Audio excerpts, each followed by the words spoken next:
Peuple de Dieu, shalom, shalom, de partout où vous me suivez. J'espère que vous allez très très bien. Aujourd'hui, dans l'entrée des jeux, laissez-moi vous poser une question. Depuis que vous avez donné votre vie à Christ jusqu'à présent, combien de personnes ont-elles déjà imposé leurs mains sur votre tête jusqu'à présent?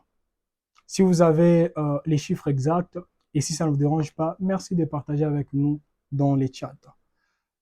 Aujourd'hui, comme vous le savez, et comme le titre l'indique, nous parlerons concernant l'imposition des mains. Alors, malheureusement, quand nous écoutons les enseignements concernant l'imposition des mains, on nous parle souvent concernant l'imposition des mains physiques, ignorant qu'il y a également l'imposition des mains spirituelles. Vraiment, nous aurons le temps de partager concernant les deux sortes d'imposition des mains. Et des deux, je suis vraiment étonné, je ne sais pas pourquoi on n'enseigne pas d'abord aux serviteurs, aux enfants de Dieu, la puissance qui se cache derrière l'imposition des mains, car quand nous lisons dans Hébreux chapitre 6, du premier verset au quatrième verset, nous verrons que parmi les piliers de la foi chrétienne, il y a également l'imposition des mains. Parce que dans l'imposition des mains, nous pouvons communiquer quelque chose et également recevoir quelque chose, si et seulement si nous ne savons pas comment cela fonctionne. Alors sans pour autant tarder, nous voulons abandonner ce moment entre les mains de Dieu. Élevons nos voix et prions au nom de Jésus. Seigneur, merci, toi qui nous as protégés. Et merci, toi qui permettra qu'aujourd'hui, que nous puissions partager avec ton fils et ta fille concernant ta parole. Je sais qu'il y aura parmi nous des hommes et des femmes qui seront éclairés et délivrés, comme c'était mon cas éternel.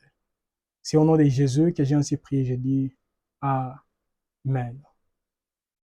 Alors, nous en tant qu'enfants de Dieu, nous en tant que croyants de la parole de Dieu, nous savons que l'histoire d'imposition des mains, ça n'a pas commencé avec nous. Ça a commencé vraiment dans la parole de Dieu. Et moi et vous, nous nous poserons la question. Que nous dit la Bible concernant l'imposition des mains? Et nous répondrons à ces questions, juste en lisant de l'Ancien Testament jusqu'à la Nouvelle Alliance. Que nous dit la parole de Dieu concernant l'imposition des mains?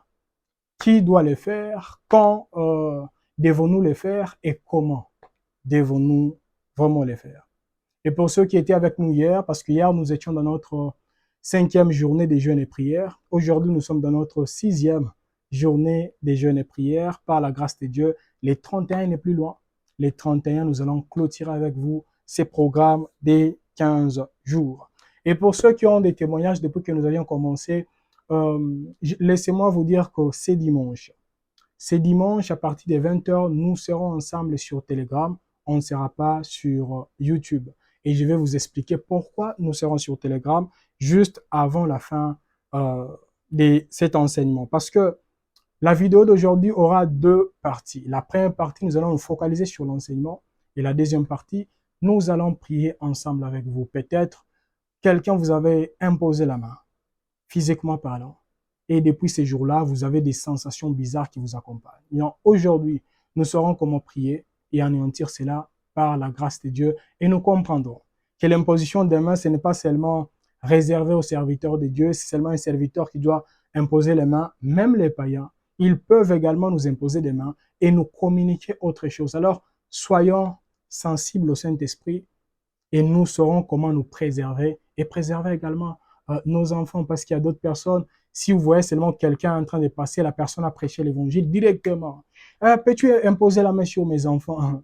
Vous ne savez pas qu'est-ce qui se passe là. Aujourd'hui, en enseignant, nous comprendrons et nous saurons également comment agir face à ça.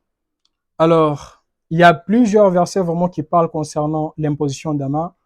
Et moi, personnellement, j'étais dans l'embarras des choix, mais j'ai choisi seulement quelques versets. Mais pour ceux qui voudront en savoir un peu plus, peut-être après avoir suivi cet enseignement, vous ne serez pas convaincus ou vous aurez d'autres questions. Merci de nous laisser des commentaires ou des questions sur Telegram. Vraiment, nous serons là et nous allons vous répondre. Alors, les versets qui m'ont plu, moi, personnellement, j'en ai choisi deux dans l'Ancien Testament. Premièrement, je prends l'histoire de Jacob que nous trouvons dans Genèse chapitre 48 du 13e verset en descendant. C'est là où la Bible nous dit Jacob a voulu bénir les enfants de la personne qu'on appelle Joseph. Alors, malheureusement, on n'aura pas le temps de lire ces passages. Vous allez lire seulement à la maison. Mais les passages que j'ai voulu partager avec vous et lire avec vous aujourd'hui, c'est Deutéronome chapitre 34, le 9e verset. Qui nous dit la parole de Dieu? Josué, fils de Nun, était rempli de l'esprit de sagesse, car Moïse avait posé ses mains sur lui. Les enfants d'Israël lui obéirent et se conformèrent aux ordres que l'Éternel avait donnés à Moïse. Amen. J'avais dit Deutéronome chapitre 34, le 9e verset. Et si nous réalisons lentement que nous dit la parole de Dieu, Josué, fils de Nun, était rempli du Saint-Esprit. Maintenant, on nous dit, il était rempli comment? On nous dit, il était rempli du Saint-Esprit, il était rempli de l'esprit de sagesse, je m'excuse, car Moïse avait posé ses mains sur lui. Donc, dans l'imposition des mains, nous pouvons également communiquer l'esprit de sagesse. Et pour les parents qui nous suivent et qui étaient avec nous l'année passée quand j'étais en train d'enseigner concernant de la grossesse à la naissance, j'espère que vous vous rappelez parce qu'au mois d'avril ici, nous allons encore répondre à cet enseignement. Malheureusement, l'année passée, on n'a pas pu vraiment enregistrer en vidéo, mais cette fois-ci, le mois prochain, nous allons enregistrer en vidéo. Ici, la Bible nous dit, Moïse avait imposé la main, il a communiqué l'esprit de sagesse. Après ça, qu'est-ce qui s'est passé? La Bible nous dit, les enfants d'Israël lui obéirent et se conformèrent aux ordres que l'Éternel avait donnés à Moïse. Et là, nous comprenons quoi? Il y a eu l'imposition des mains, communication de grâce, et puis l'obéissance du peuple. Voilà pourquoi au début, j'étais en train de dire qu'il y avait deux sortes d'imposition des mains. Il y a l'imposition des mains physiques, il y a également l'imposition des mains invisibles ou spirituelles. Il y a d'autres personnes, vous nous suivez là actuellement, vous pouvez témoigner en disant, moi je me rappelle un jour, j'ai dormi, et dans mon rêve, j'ai vu quelqu'un qui a touché mon ventre, et quand je me suis réveillé, j'avais eu mal au ventre. Qu'est-ce qui s'est passé? C'était l'imposition des mains invisibles.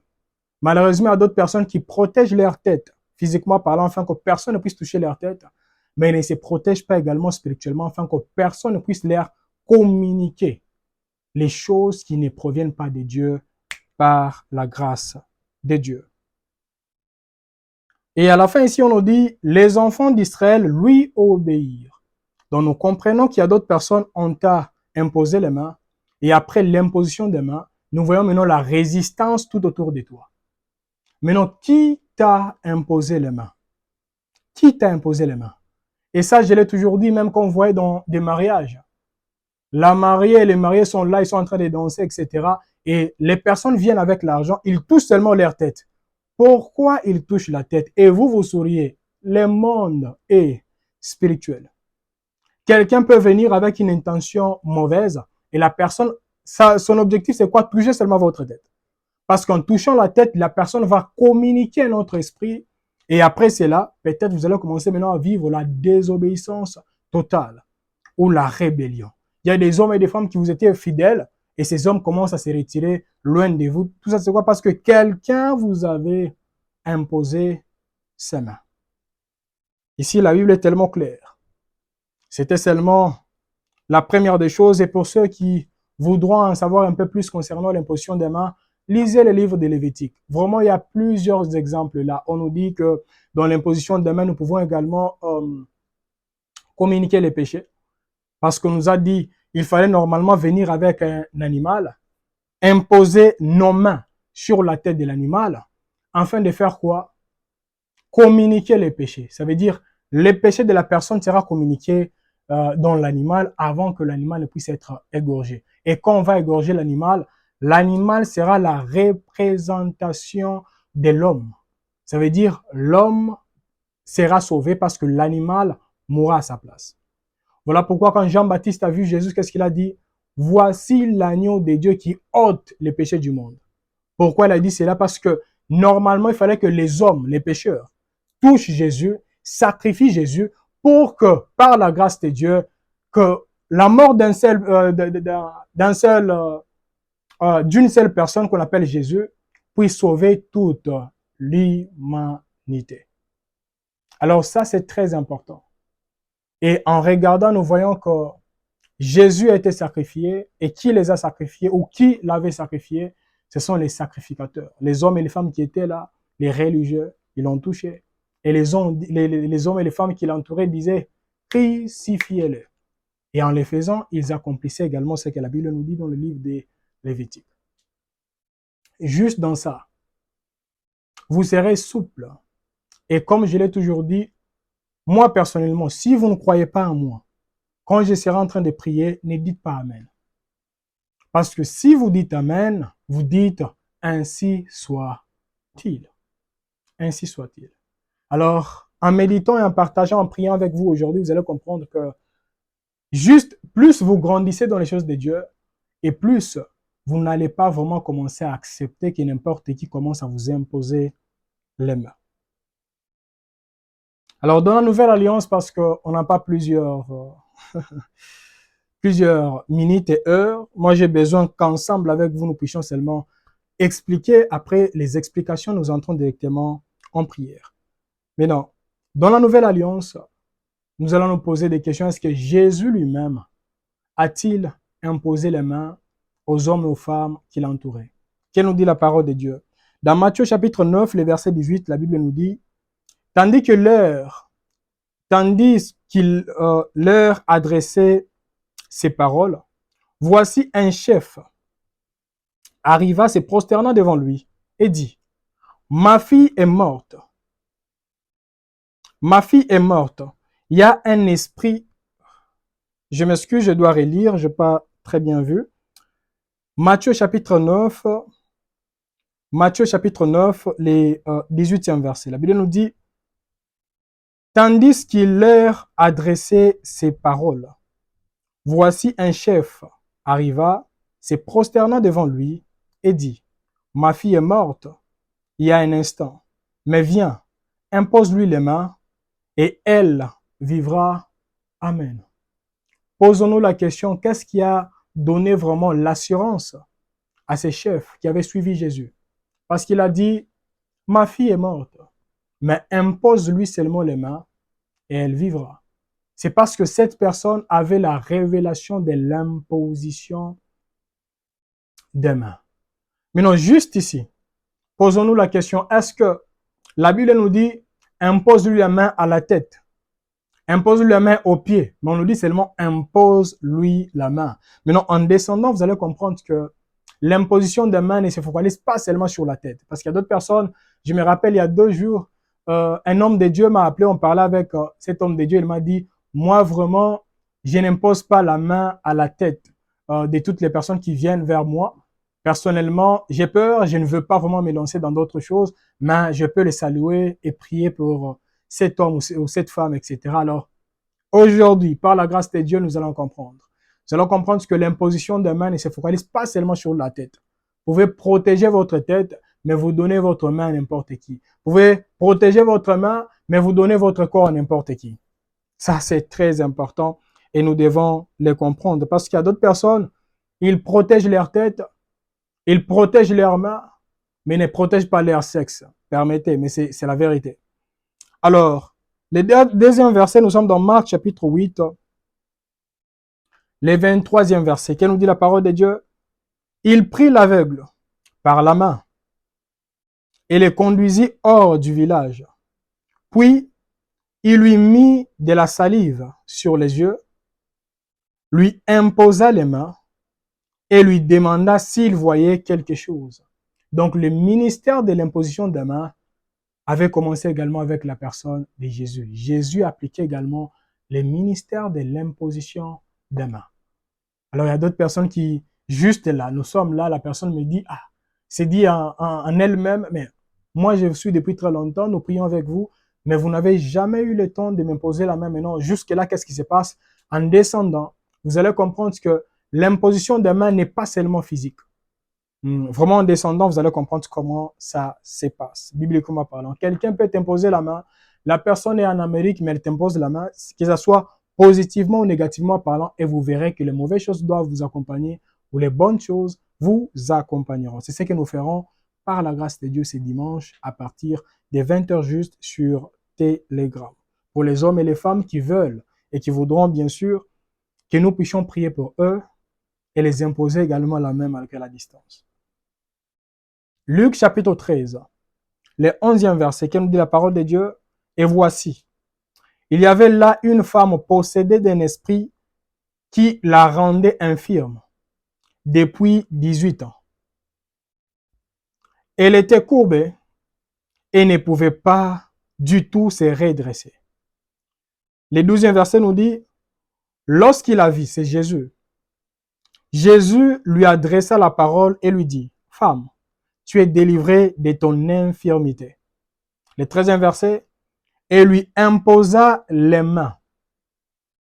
À l'instant, elle se redressa et glorifia Dieu. Amen. Dans la Bible, il y a plusieurs versets là où on nous parle de Jésus qui imposait les mains. Il imposait également les mains sur les enfants, c'est pour les bénir. Il imposait également les mains sur les malades, sur les personnes mortes, comme nous venons à peine de lire ici. Mais une chose que j'aimerais dire, c'est quoi, bien-aimés dans le Seigneur? Nous comprenons que l'imposition des mains n'a pas commencé avec nous. Et l'imposition des mains, si Jésus appliquait également cela, nous également devons savoir comment est-ce que ça marche. Et laissez-moi aussi vous dire quelque chose. Je vous avais dit, depuis le début de ces moments de jeûne et prière, que dans la parole de Dieu, nous trouvons 4 choses. Et les 4 choses, c'est quoi? Nous avons premièrement les histoires. Et dans les histoires, nous avons les principes. Et à part les principes, nous avons également les promesses. Et à part les promesses, nous avons également les prophéties. Et en méditant la parole de Dieu, de Genèse en Apocalypse, nous comprenons que l'imposition des mains, c'est un principe. C'est comme la prière. La prière est un principe. Si nous prions, nous recevrons les mêmes résultats comme Paul avait reçu les mêmes résultats, Pierre et toutes ces personnes, parce que c'est un principe. Alors, il y a d'autres choses comme ça dans la parole de Dieu sur les principes. Si nous les appliquons, nous recevrons les mêmes résultats. Je me rappelle ici, toujours à Cape Town, il y a un homme de Dieu qui m'avait appelé. La personne m'a dit, il y a une personne qui a vraiment besoin d'assistance. La personne a voulu me donner le nom de la personne afin que nous puissions intercéder. Et que la personne soit guérie, je lui ai dit, la Bible n'a jamais dit intercéder pour les malades et les malades seront guéris. On nous a dit, vous chasserez les démons et vous imposerez la main aux malades et les malades seront guéris. Maintenant, d'autres personnes en me suivant, ils se disent, mais non, intercéder pour un malade, est-ce un péché? Non, non, non. Vous devez savoir comment prier pour les malades. Nous prions pour les malades, mais nous prenons autorité sur la maladie. Ça, c'est très important. Mais intercéder, nous sommes toujours là. Oh Seigneur, s'il te plaît, rappelle-toi de ces cas, rappelle-toi. Ça devient un autre problème. Vous étiez là quand j'étais en train de parler sur l'imposition, pas l'imposition, mais sur, c'est quoi encore? La prière d'autorité, la prière des commandes. Pour ceux qui étaient avec nous l'année passée, vous vous souvenez vraiment, il y a déjà un enseignement sur ça sur YouTube. Alors, premièrement, nous avons partagé avec vous concernant l'Ancien Testament et nous voyons que l'imposition des mains était là. Dans la Nouvelle Alliance, nous voyons que Jésus-Christ lui-même, il pratiquait cela. Pourquoi? Parce que c'était un principe divin. Et après Jésus, les apôtres également, parce qu'il y a d'autres églises, depuis que vous êtes entrés dans l'église, jusqu'à présent, les pasteurs n'ont jamais imposé la main sur vous. Ça, c'est un sérieux problème. Malheureusement, il y a d'autres personnes également qui en abusent. Ils imposent la main en désordre, etc. Moi, personnellement, depuis que je suis né de nouveau jusqu'à présent, il y a 11 personnes qui m'ont déjà imposé la main. Jusqu'à présent, 11 personnes. Je les compte. Et si vous voulez que je puisse citer, je vais citer toutes ces personnes. Il y a 11 personnes. Malheureusement, il y a d'autres personnes, depuis que vous êtes nés de nouveau jusqu'à présent, tel pasteur de tel. Peut-être vous aviez reçu également d'autres choses qu'il ne fallait pas recevoir parce que, comme je vous avais dit au début, il y a des questions que vous devez vous poser avant de fléchir les genoux et de laisser qu'une autre personne puisse prier pour vous. Et comme je nécessaire vraiment de répéter la même chose, la maturité dans les choses de Dieu, c'est quand quelqu'un commence à être souple et la personne ne dit pas Amen à toutes les paroles. Ce n'est pas parce qu'on ouvre la Bible, on prêche, que je dois dire Amen. Non, non, non. Je dois, avant de dire Amen, il y a des choses que je dois checker avant que je ne dise Amen. Ça, c'est moi, parce qu'en lisant la Bible, j'ai compris que c'est une chose que nous ne devons pas vraiment négliger et prendre cela à la légère. Maintenant, les apôtres. Nous allons lire maintenant un passage qui est tellement populaire dans Marc chapitre 16, du 15e verset au 18e verset. Qu'est-ce que nous dit la parole de Dieu? Puis il leur dit, c'est Jésus, allez partout le monde et prêchez la bonne nouvelle à toute la création. Celui qui croira et qui sera baptisé sera sauvé, mais celui qui ne croira pas sera condamné. Voici les miracles qui accompagneront ceux qui auront cru. À mon nom, ils chasseront les démons, ils parleront de nouvelles langues, ils saisiront des serpents, ils boiront. Et s'ils boivent quelques breuvages mortels, il ne leur fera point de mal. Et à la fin, on nous dit, ils imposeront les mains aux malades et les malades seront guéris. Amen. Nous comprenons quoi ici? C'est ici où nous trouverons maintenant la clé des hommes et des femmes qui doivent maintenant nous imposer la main. Premièrement, la Bible nous dit, allez par tout le monde et prêcher la bonne nouvelle à toute la création. Celui qui croira, en sorte, le 17e verset, voici les miracles qui accompagneront ceux qui auront cru. Qu'on se limite par là. Voici les miracles qui accompagneront ceux qui auront cru. Ça veut dire, avant que je ne dise Amen, et avant que je ne puisse fléchir les genoux pour que quelqu'un puisse m'imposer ses mains, je dois me poser la question, cette personne croit en quoi? Ça, c'est la première des choses. Avons-nous vraiment la même croyance? Parce que si vous fléchissez les genoux devant une personne qui croit dans des choses qui ne glorifient pas Dieu, vous recevrez également la même chose. Ça, c'est la première question. Cette personne croit en quoi?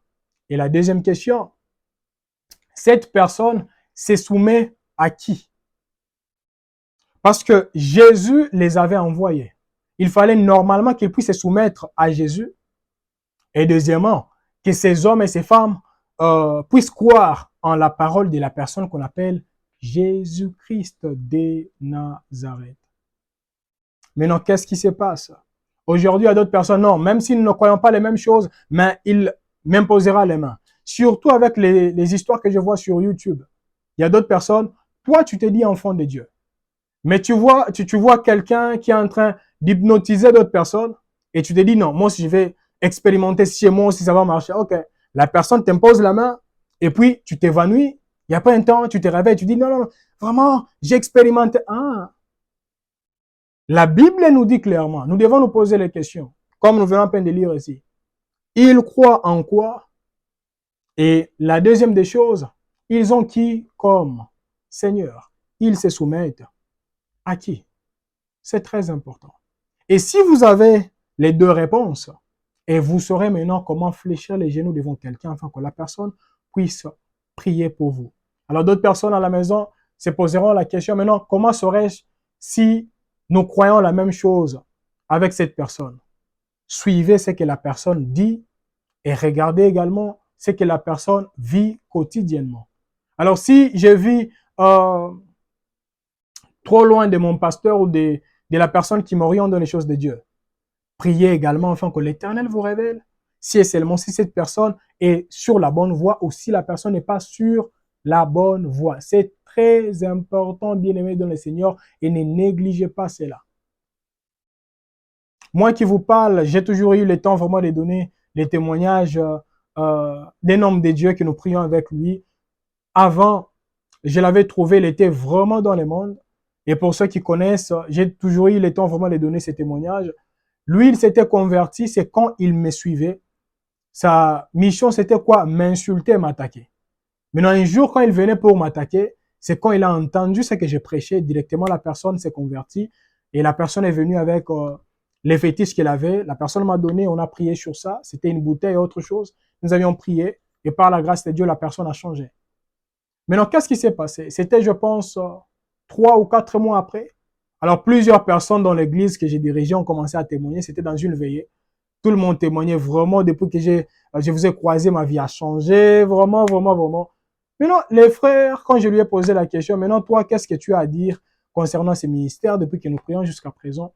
Le monsieur m'a dit, oui, nous prions, oui, parce que la personne avait une maladie incurable, parce que la personne est partie à l'hôpital et presque partout, sa situation ne changeait pas. Maintenant, j'avais prié pour la personne était guérie par la grâce de Dieu. Et moi, je pensais, en posant cette question, la personne dirait également, non, moi, vraiment, je crois que tu as été envoyé par Dieu, Dieu est avec toi. La personne m'a dit, non, malgré toutes ces choses, moi, je ne sais pas si vous êtes des dieux, vous êtes du diable. J'étais vraiment étonné. La personne m'a dit, moi, je dois avoir une confirmation pour vous faire totalement confiance. Et ces jours-là, quand bien même, j'avais 99% des hommes et des femmes qui étaient là et qui m'acclamaient. Mais ce que cette personne avait dit, ça m'avait beaucoup touché. Je dis, qu'est-ce qui se passe avec ces messieurs? Et je pense que c'était 3 ou 4 jours après que la personne m'a envoyé un message. La personne m'a dit, non, non, non, non, vous êtes vraiment un homme de Dieu. Je lui ai dit, c'est quoi le problème? Les messages que j'ai reçus la soirée d'aujourd'hui, non, non, ça révèle que vous êtes un homme de Dieu. Et il y a d'autres choses que la personne avait reçues comme message, je ne peux pas les dire publiquement ici. Alors, j'ai pris seulement cet exemple pour vous dire, soyez également comme ces messieurs-là. Vous pouvez voir les miracles, les guérisons, les prophéties, etc. Mais posez-vous la question, est-ce que cette personne vit Christ? Est-ce que cette personne marche sous la bonne voie? Parce que les miracles, même les païens les font. Les miracles, même les magiciens les font. Ça, c'est très important. Et nous devons également être souples. Moi, je suis vraiment étonné. Je suis étonné parce que quand nous regardons dans le christianisme, ce qui se passe personnellement, ça m'étonne. Si vous allez dans un hôpital et qu'on vous disait que le médecin qui est là, bon, c'est un médecin, il n'a pas d'expérience, il vient à peine de commencer aujourd'hui et nous voulons qu'il puisse commencer juste expérimenter ce qu'il a étudié au travers de votre enfant, qu'il puisse d'abord opérer votre enfant. Donc, votre enfant sera le premier cas qu'il va opérer et il sera seul. Je suis sûr et certain que vous direz non. Ça, vraiment, je ne peux pas tolérer. Mais aujourd'hui, combien de personnes aujourd'hui, quand ils entendent, je ne suis pas contre, mais c'est la vérité. Vous entendez à gauche, à droite que quelqu'un a ouvert un groupe de prière, vous êtes la première personne à courir, vous allez là-bas. Vous ne connaissez même pas le passé de la personne, vous ne connaissez même pas si la personne croit en quoi, et directement vous êtes attaché à cette personne. Voilà pourquoi plusieurs personnes tombent facilement. Ils sont attaqués par les démons facilement parce que ils ne comprennent pas que le monde est spirituel. Je ne peux pas donner ma vie à n'importe qui. Comme mon corps, tu ne peux pas te déshabiller devant n'importe quel médecin. C'est la même chose également. Vous ne pouvez pas également vous attacher physiquement à quelqu'un. Je me rappelle, je parlais avec un homme de Dieu qui me disait, waouh, vraiment, je vois plusieurs personnes sur Internet sont bénies par vos vidéos. Mais là, vraiment, j'ai pris que toutes ces personnes commencent maintenant à entrer, que nous commençons à prier ensemble, etc. J'ai dit à cette personne, je lui ai dit, Dieu peut m'utiliser pour bénir quelqu'un sur Internet, ça peut être sur YouTube, Facebook, je ne sais pas où. Tout ça, c'est bon. Mais je ne peux pas forcer que cette personne puisse m'écrire en inbox. Ça, c'est la partie du Saint-Esprit. C'est le Saint-Esprit qui convainc, ce n'est pas moi. Parce que si la personne est venue parce que moi, je lui ai dit, écrivez-moi, écrivez-moi, quelques mois après, la personne va me fuir. Mais si et seulement si Dieu avait dit, je te connecterai avec telle personne, je n'aurai même pas le temps d'écrire mon numéro, la personne fera tout. Afin de me chercher, je parlerai avec la personne. Parce que je sais, et ça, je l'ai toujours répété, je ne suis pas envoyé pour tout le monde et je ne suis pas une bénédiction pour tout le monde. Ça, je le sais. Les personnes pour qui Dieu m'avait dit, je serai une bénédiction pour eux, ils me respecteront, ils m'écriront et nous marcherons ensemble et nous aurons la même foi. Mais les hommes et les femmes qui feront juste quand la personne suit une vidéo, elle ne me comprend pas directement, la personne commence à m'attaquer. Moi, je dis déjà ça. Ça peut être peut-être les signes prouvant que cette personne n'est pas prête à me suivre aujourd'hui, n'est pas prête à comprendre et à mettre en pratique les paroles que je suis en train d'enseigner parce que ce ne sont pas les miennes, mais c'est la parole de Dieu. S'il vous plaît, soyez souple, car la vie chrétienne, c'est une vie spirituelle.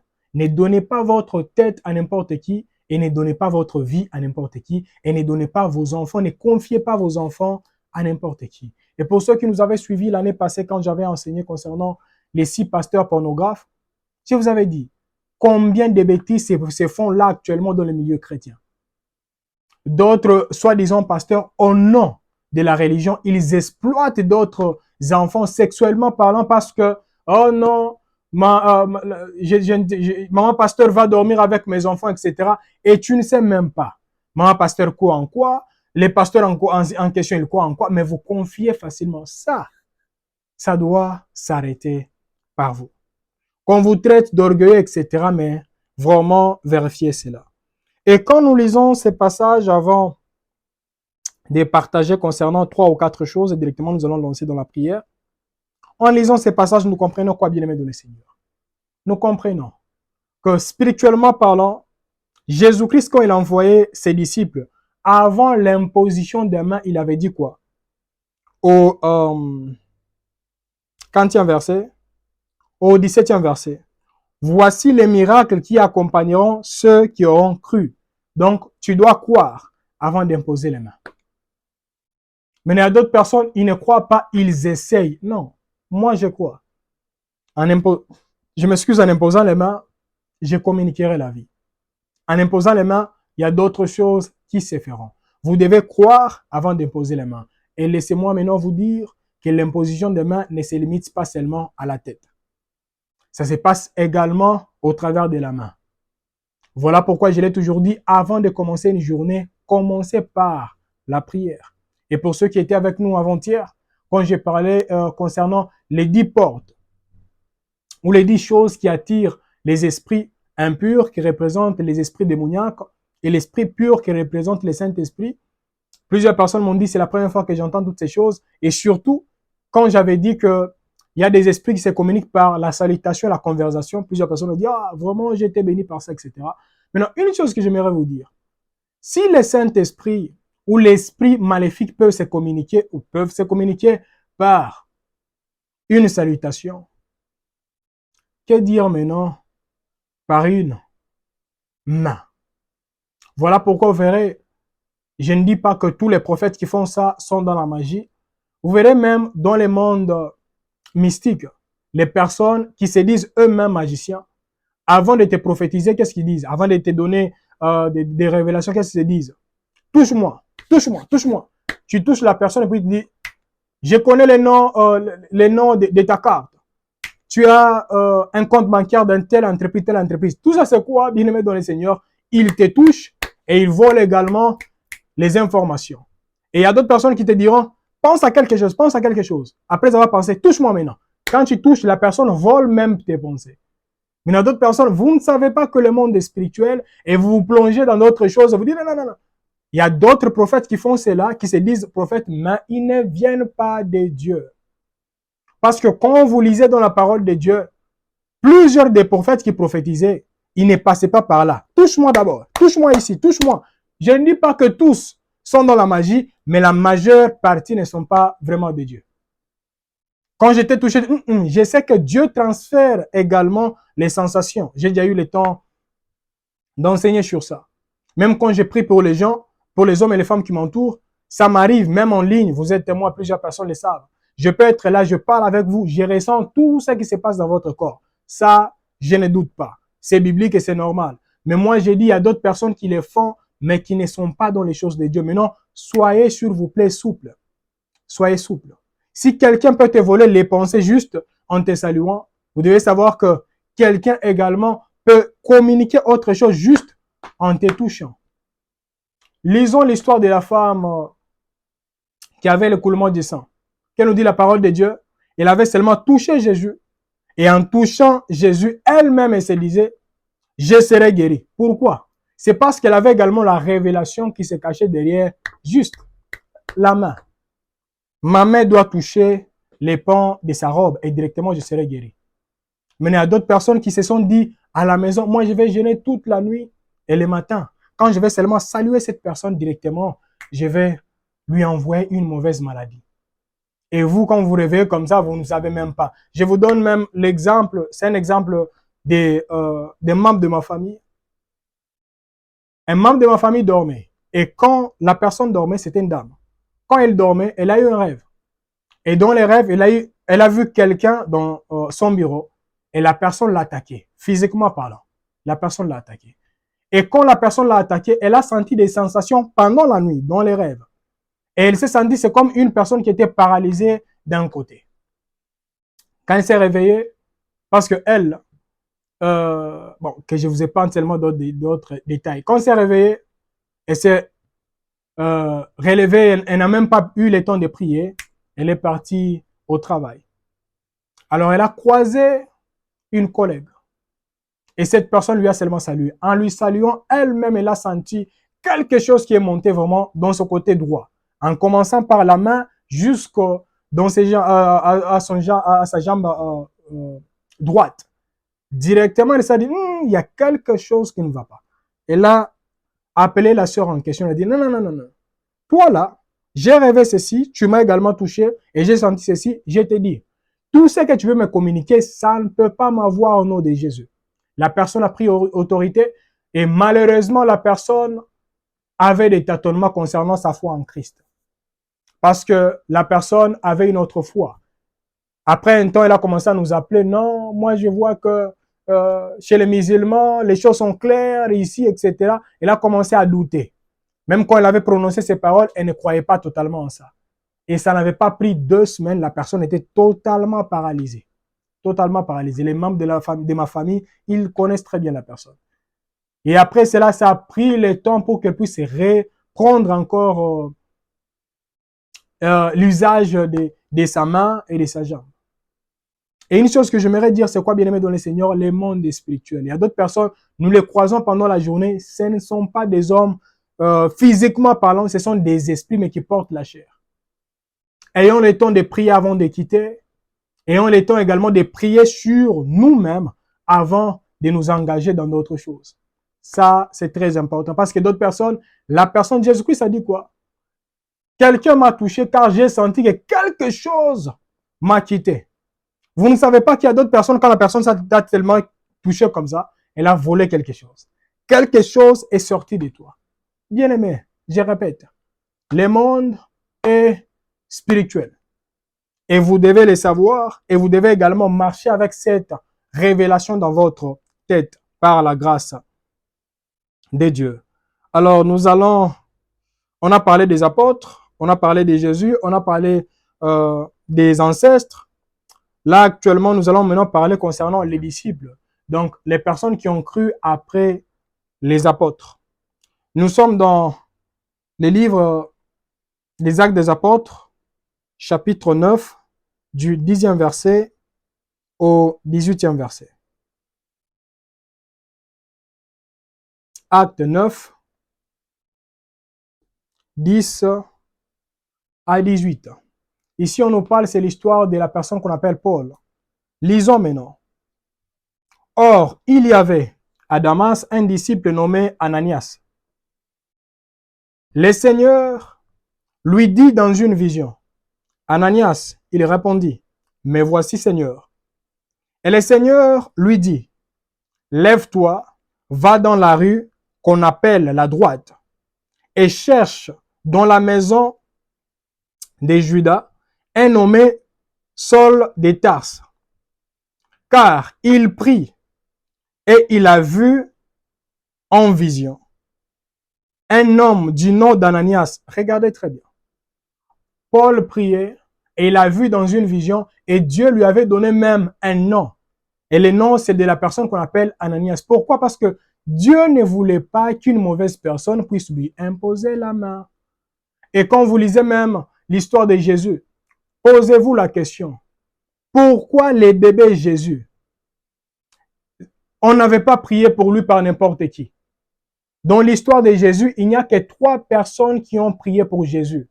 Voilà pourquoi je l'ai toujours dit, les hommes et les femmes, vous qui avez 50 pasteurs, 20 pasteurs, 10 pasteurs, s'il vous plaît, priez et que Dieu vous révèle. Il veut vous voir avec combien de serviteurs. Et restez avec ces serviteurs au lieu d'ajouter sur la liste les hommes et les femmes que Dieu ne voit même pas sur la liste.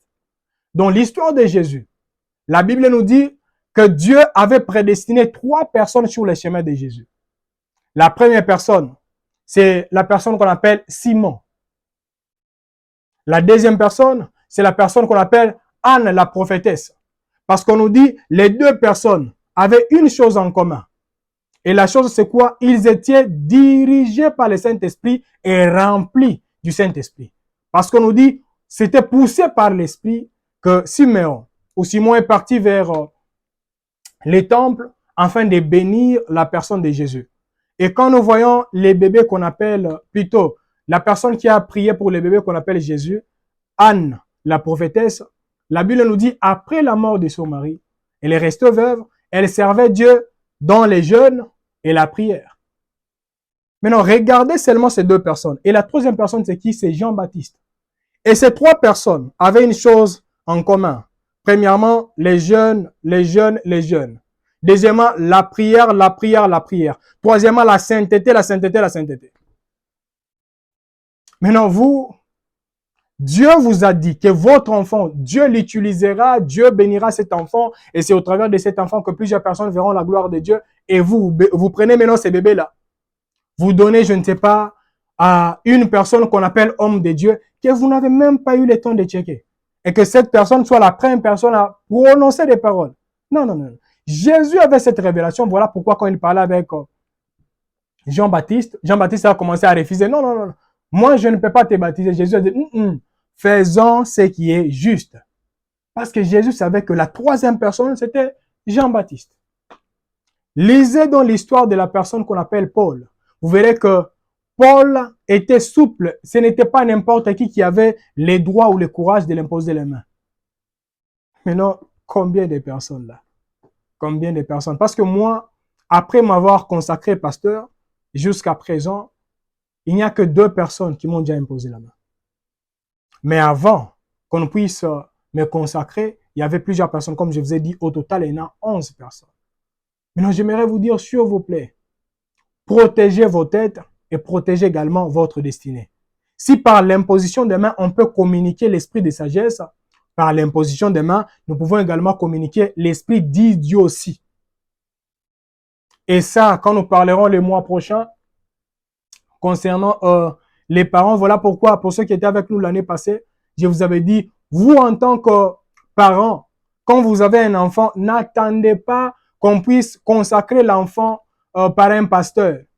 C'est faux, parce que quand vous lisez la parole de Dieu, vous verrez que les personnes qui consacraient les enfants dans la parole de Dieu, ça commençait premièrement par les parents. C'est Abraham qui avait béni sa descendance. C'est Isaac qui avait béni Jacob, et c'est Jacob qui avait béni ses enfants. Ça commence d'abord par les parents avant d'aller aux priests, on les appelle encore comment? Aux prêtres ou aux sacrificateurs, aux apôtres, etc. Mais aujourd'hui, vous gardez votre enfant pendant, je ne sais pas, 1 mois. On ne l'a pas encore imposé les mains, on n'a pas encore prié pour cet enfant, et tu attends après je ne sais pas combien de mois, et c'est comment, c'est maintenant que Dieu, j'attendais les actions de grâce pour que mon Père en la foi puisse, bien aimé dans le Seigneur, vous exposez vos enfants aux esprits. J'avais enseigné cela l'année passée, et j'enseignerai encore sur ça les mois prochains. Les parents, les parents, les parents, les parents. La Bible nous dit encore, quand on avait lu concernant l'histoire des apôtres, qui imposeront les mains? Ceux qui auront cru. On n'a pas dit les apôtres, les prophètes, ceux qui auront cru. Croyez-vous en Christ? Oui. Maintenant, pourquoi vous n'imposez pas la main à vos enfants? Quand l'enfant est malade, vous n'imposez pas la main. Vous appelez, papa, c'est toi qui dois imposer la main. Vous devez appeler un homme de Dieu quand ça vous complique.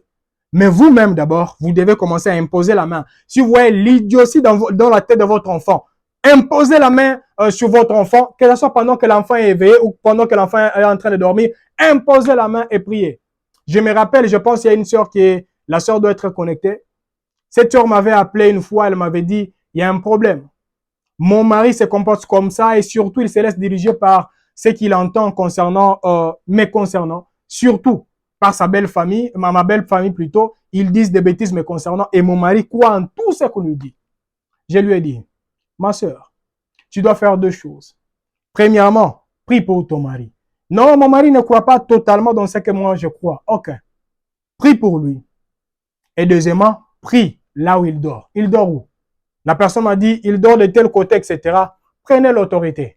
Touchez là où la personne est en train de dormir. Touchez son coussin et commencez à proclamer vraiment des paroles.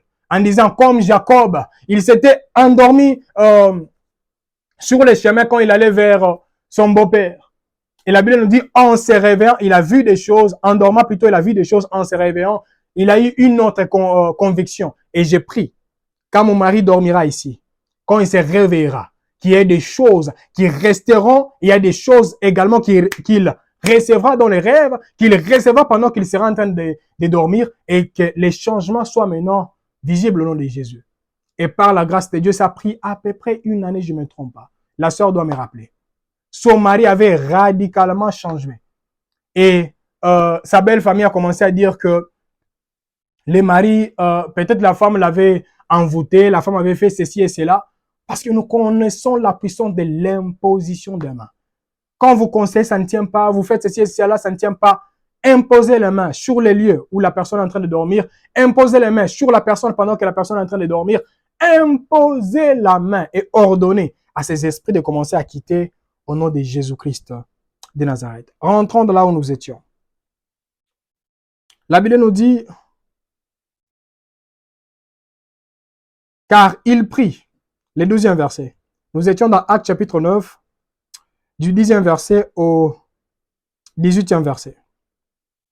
Le 12e verset nous dit, car il prie, et il a vu en vision un homme du nom d'Ananias, qui entrait et qui lui imposait les mains, afin qu'il recouvrât la vue. Ananias répondit, Seigneur, j'ai appris de plusieurs, on peut sauter, allons jusqu'au, commençons seulement du 17e verset au 18e verset.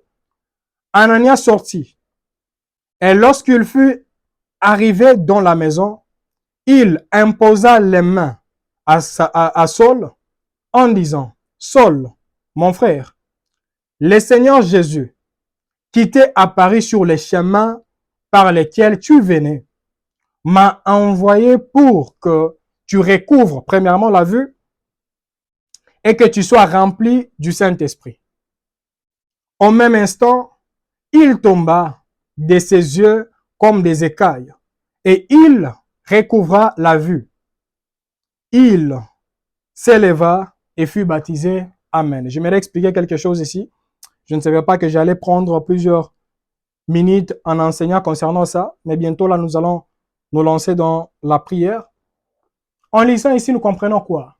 Il est possible de voir des choses dans la vision, et si et seulement si, c'est ce que j'aimerais dire aux hommes et aux femmes qui veulent être utilisés par Dieu. Moi, personnellement, j'étais ignorant. J'étais ignorant que deux fois, Dieu, si tu veux qu'il puisse t'utiliser, qu'est-ce qu'il attend de toi? Toi, réplique seulement ce qu'il t'a révélé. En faisant cela, avec la sagesse divine, bien sûr, tu auras les mêmes résultats que lui. Tu verras également ce que tu as vu se matérialiser par la grâce de Dieu. Alors, une chose que j'aimerais dire à un homme, à une femme qui est en train de me suivre là actuellement, si ça vous est déjà arrivé, vous étiez en train de dormir et en dormant, vous avez vu quelqu'un vous a imposé la main et vous étiez rempli du Saint-Esprit et en vous réveillant, vous dites, moi personnellement, je ne suis pas encore rempli du Saint-Esprit. Bien-aimé dans le Seigneur, vous ne lisez pas la Bible. Moi qui vous parle, parmi les voies par lesquelles Dieu est passé pour me remplir du Saint-Esprit, il y avait également ça. Il y avait également les rêves. Dieu m'avait rempli également au travers des rêves. Et j'ai pris, par la grâce de Dieu, qu'il y ait des hommes et des femmes qui seront sensibles et qui ne donneront pas leur tête à n'importe qui. Qui seront comme des Paul. Avant qu'Ananias ne puisse t'imposer la main, que tu lui poses d'abord la question, qui es-tu? Tu dis, tu es Ananias, et tu me dis, tu as vu ça. Je dis, ok, c'est toi, maintenant impose-moi la main. Et on nous dit, Ananias lui a imposé la main, il a vu, après avoir vu, il était rempli du Saint-Esprit. Je répète encore la même chose. En imposant les mains, nous communiquons également les esprits. Nous communiquons également les esprits. Voilà pourquoi la parole nous dit, on va lire un passage, nous sommes dans, il y a plusieurs choses parce que en imposant les mains, nous pouvons également consacrer quelqu'un au service. Parce que dans la nouvelle alliance, ça je l'ai toujours dit, je ne cesserai de le répéter, on ne oint plus les serviteurs de Dieu par l'huile ou avec l'huile. Mais un homme de Dieu est oint par l'imposition des mains. Et puis on proclame des paroles et le Saint-Esprit touche la personne et la personne commence à servir Dieu. Parce que dans la nouvelle alliance, il n'y a aucun verset là où vous verrez quelqu'un a été établi pasteur au travers de ce que vous appelez l'huile d'onction. Il n'y a pas cela. Alors, nous allons lire un passage. Nous sommes dans 2 Timothée chapitre 1, le verset 16. La Bible nous dit, c'est pourquoi je t'exhorte à ranimer les dons de Dieu que tu as reçus par l'imposition des mains. Amen. Nous comprenons que On peut également communiquer les dons au travers de l'imposition des mains. C'est ce que nous ferons ces dimanches et ce que nous ferons également les vendredis de la semaine prochaine.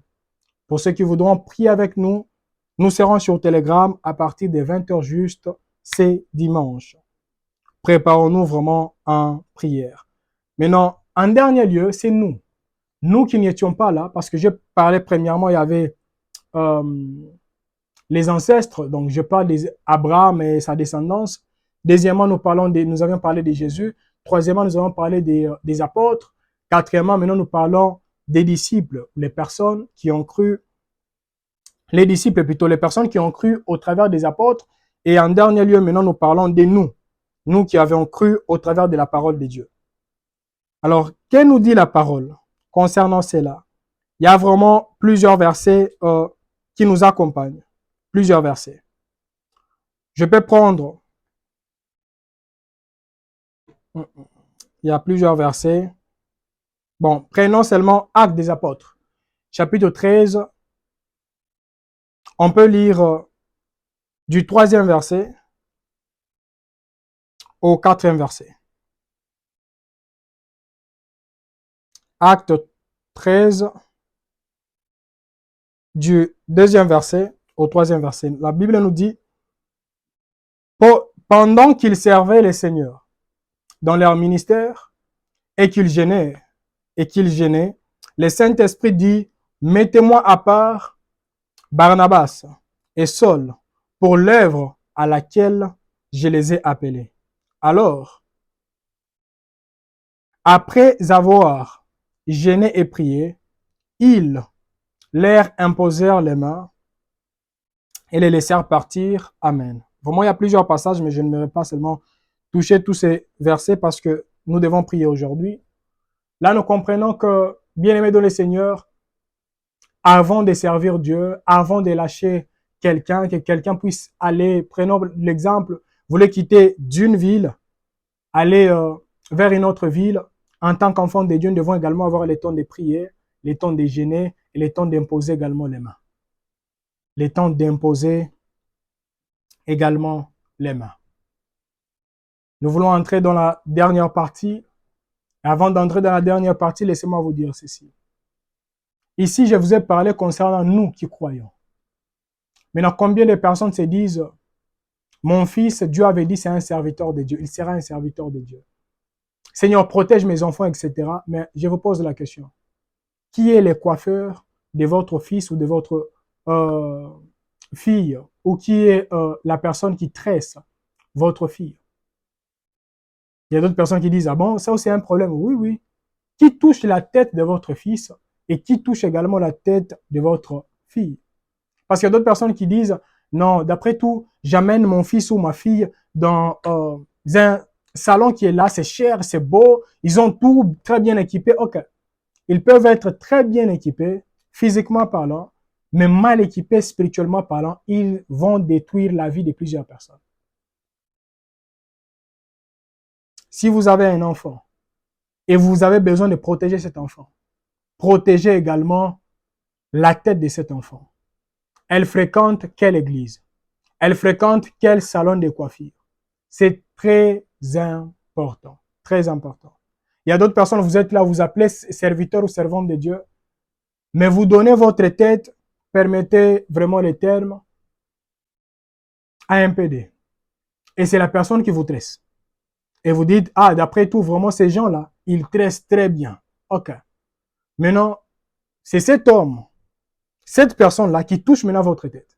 Et c'est vous qui dites, ah, moi je ne sais pas depuis seulement qu'on m'avait tressé, la tête continue à me faire mal jusqu'à présent. Qui a touché ta tête? Et je vous ai dit, dans ces mois, nous avons les semences et nous avons également les semeurs.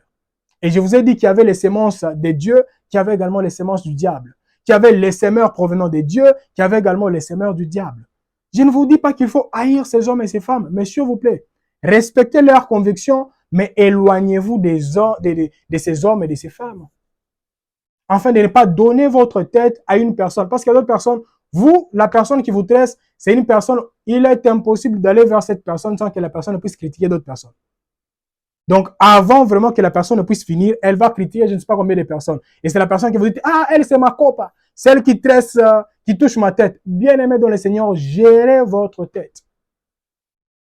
Avant que nous puissions entrer en prière, j'aimerais redonner encore mon témoignage. Pour ceux qui ne savent pas, moi, personnellement, j'avais donné ce témoignage, je pense, il y a une année. J'aimerais redonner les mêmes témoignages.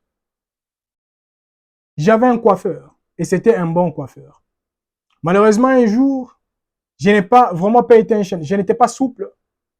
Le coiffeur m'avait dit, aujourd'hui, il serait occupé. Pouvez-vous venir à la maison afin que je vous coiffe seulement chez moi? Alors, je suis parti. Il m'a coiffé. Et après m'avoir coiffé, cette fois-là, je me suis rendu compte que quand les cheveux commençaient maintenant à réapparaître, il y avait des trous sur ma tête. Je me suis dit, qu'est-ce qui se passe ici? J'ai regardé, il y avait des trous. J'ai regardé, il y a des trous. Et pour ceux qui me suivent depuis très longtemps, et pour ceux, j'étais vraiment votre pasteur quand j'étais physiquement parlant au pays. Et vous aviez remarqué que ça avait pris à peu près 3 ou 4 mois. J'ai rasé vraiment ma tête pour que les trous ne puissent pas vraiment se laisser voir. Parce qu'il y avait des trous sur ma tête. Et je me suis dit, qu'est-ce qui se passe? Alors, quand je me suis déplacé vers une autre ville, j'ai croisé un homme de Dieu.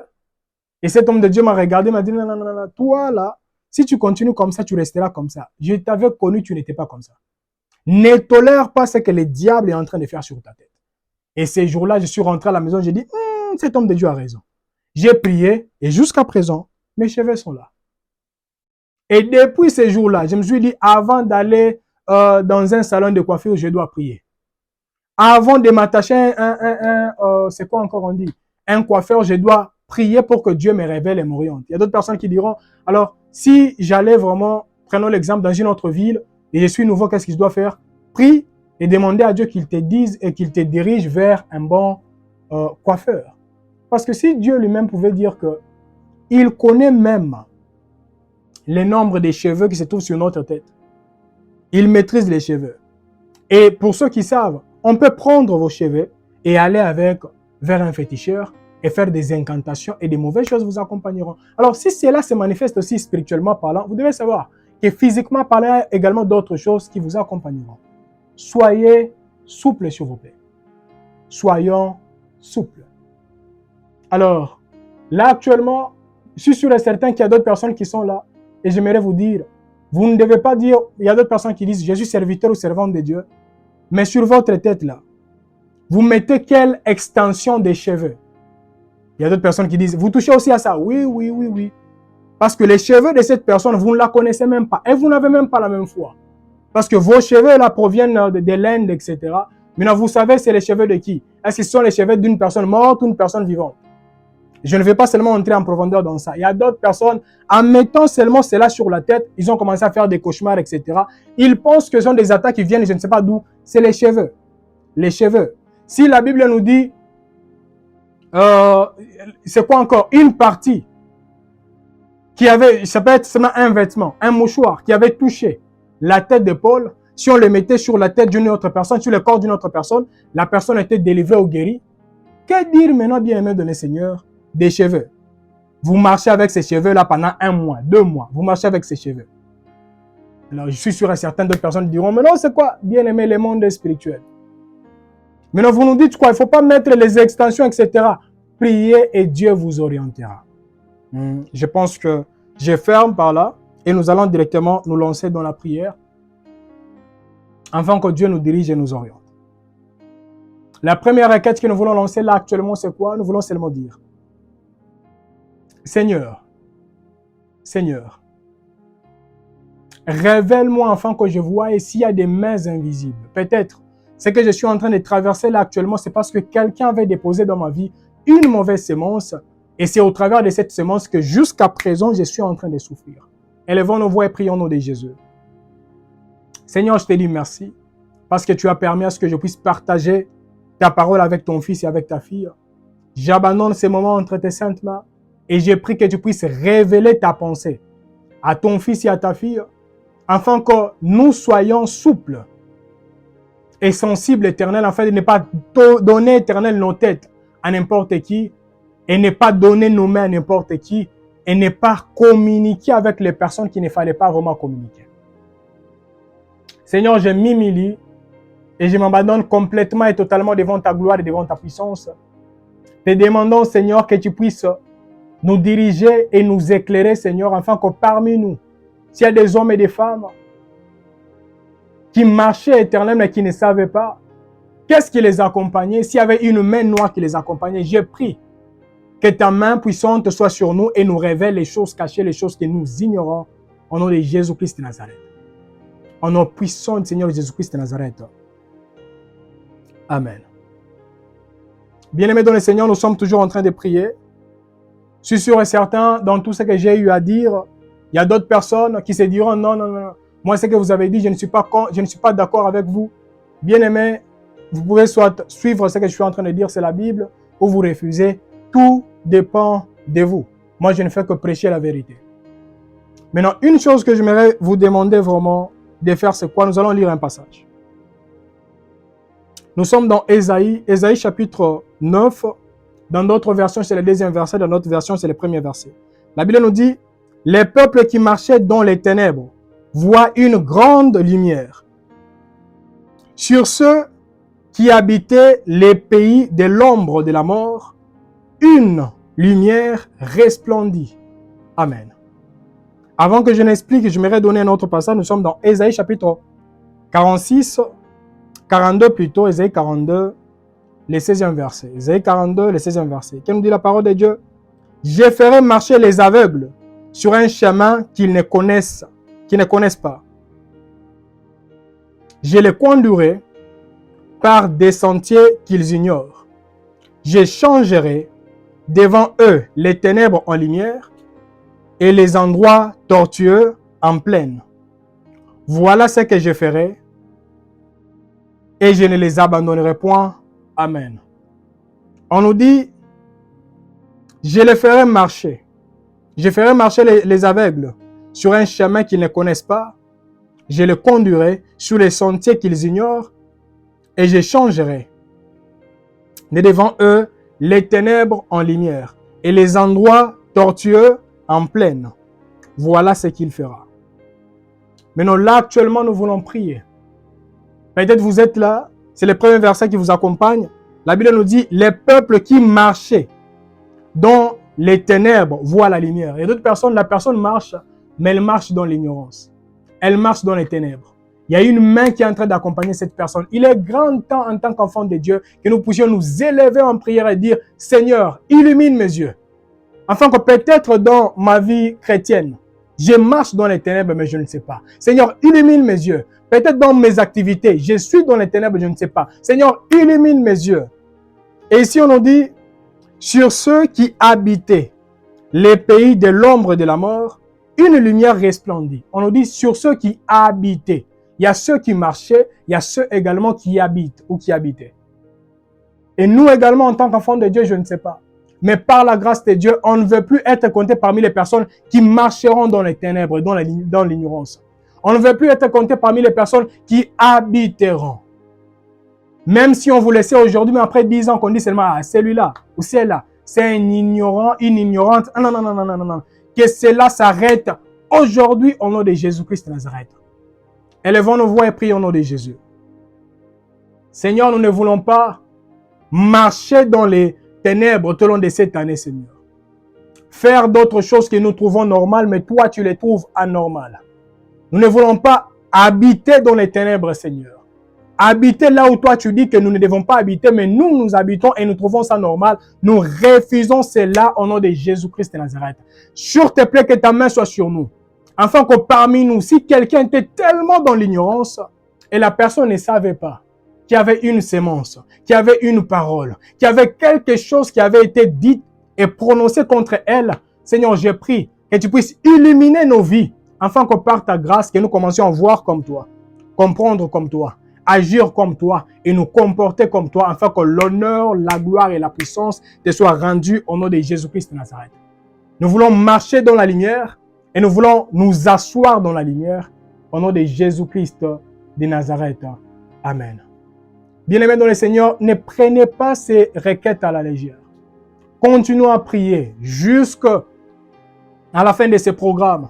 Et d'autres personnes continueront même après ces programmes. Dans votre maison, dites au Seigneur, Seigneur, illumine mes yeux, afin que je voie qu'est-ce qui se passe dans ma maison, dans mon business pendant que je dors. Illumine mes yeux, afin que là où j'habite, que je sache, est-ce que je vis et j'habite dans la vallée de l'homme de la mort, dans un lieu qui est rempli du ténèbre, ou c'est quoi? Que l'Éternel vous éclaire et qu'il vous dise, peut-être vous traînez tellement dans une situation, c'est parce que vous êtes dans l'ombre et vous n'êtes pas encore éclairé.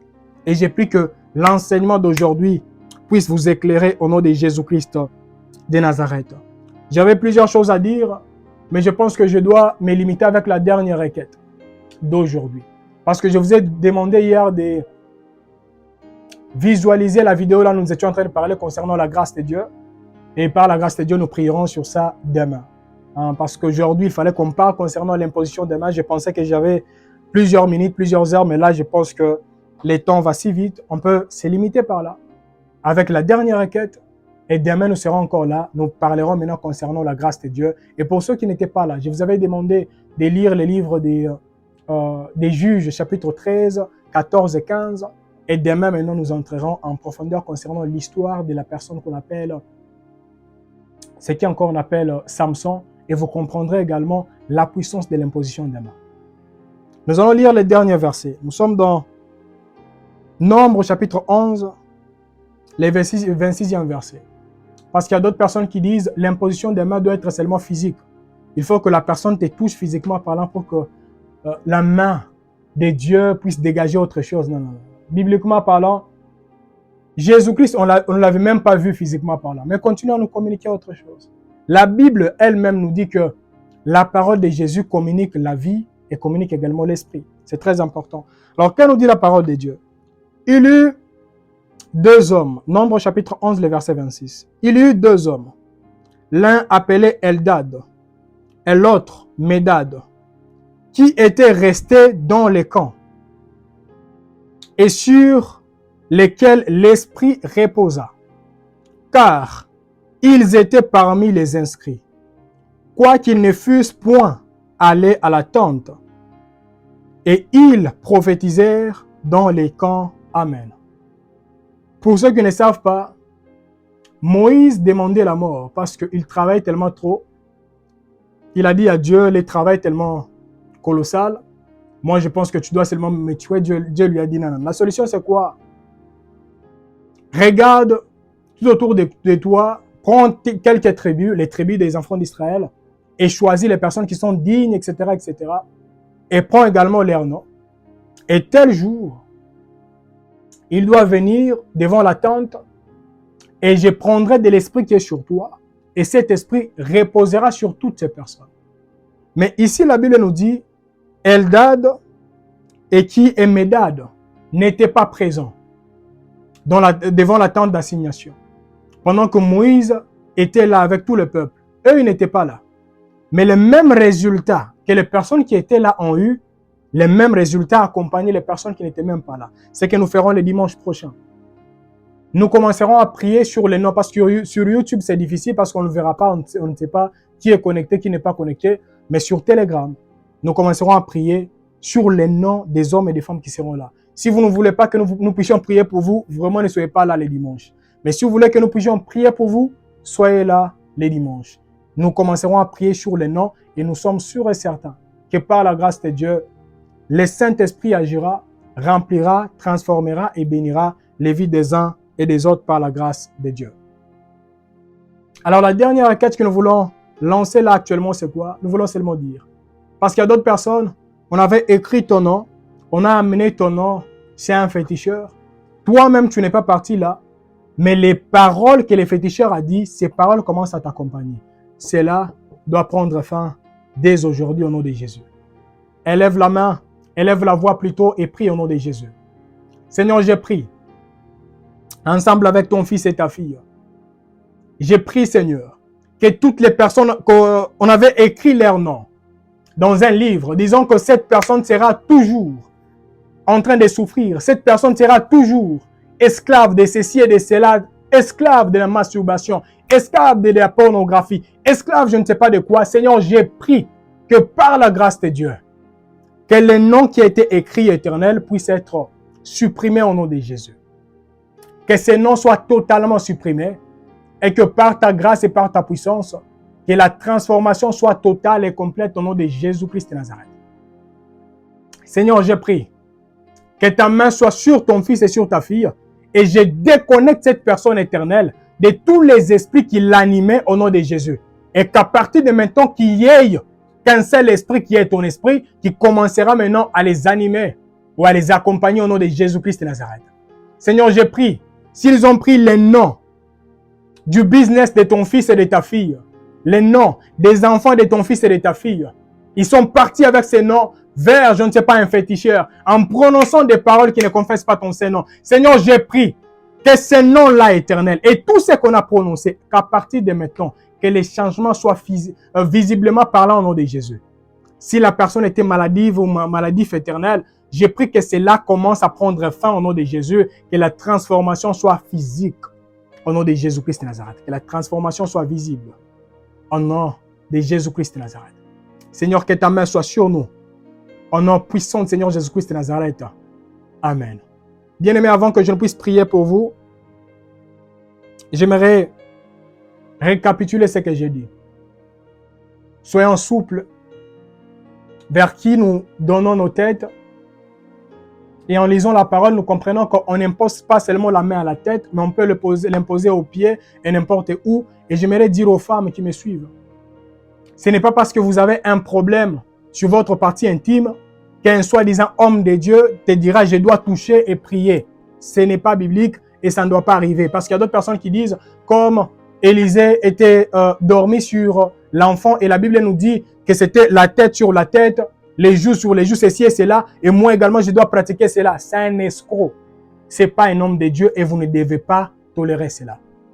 Et je vous demande encore, bien-aimés dans le Seigneur, parmi les portes, il y a également la tête, il y a également les vêtements. Il y a un enseignement qu'on avait déjà lancé, une puissance mystérieuse qui agit derrière les vêtements. Là, on a parlé concernant les vêtements. N'habillez pas vos enfants n'importe comment et ne permettez pas que vos enfants puissent aller chez n'importe qui afin que ces hommes et ces femmes commencent à les imposer la main. Car en imposant la main, nous communiquons les choses et nous recevons également d'autres choses. Voilà pourquoi l'apôtre Paul a dit à son enfant dans la foi, Timothée, de ne pas imposer la main avec précipitation. Seigneur, nous te disons merci. Merci toi qui as commencé avec nous et merci toi qui permets à ce que nous puissions clôturer là actuellement. Nous bénissons la vie des uns et des autres, de toutes les personnes qui sont connectées. Et je te dis merci pour les personnes en qui tu as ouvert éternel des armées la compréhension. Ils ont commencé à comprendre maintenant qu'est-ce qui se passe. Et j'ai pris, s'il y avait une main qui pesait sur eux, j'ai pris que la main négative soit brisée au nom de Jésus-Christ de Nazareth. Et j'ai pris que ta grâce commence à les accompagner, à les distinguer. Dès aujourd'hui et à jamais. C'est au nom de Jésus que j'ai ainsi prié, je dis Amen. Soyez vraiment bénis et à la prochaine. Que le Seigneur vous bénisse et vous garde. Et si vous avez été bénis, merci de partager avec nous votre témoignage et nous serons tellement contents de le partager avec les uns et les autres. Soyez bénis vraiment à la prochaine. Shalom.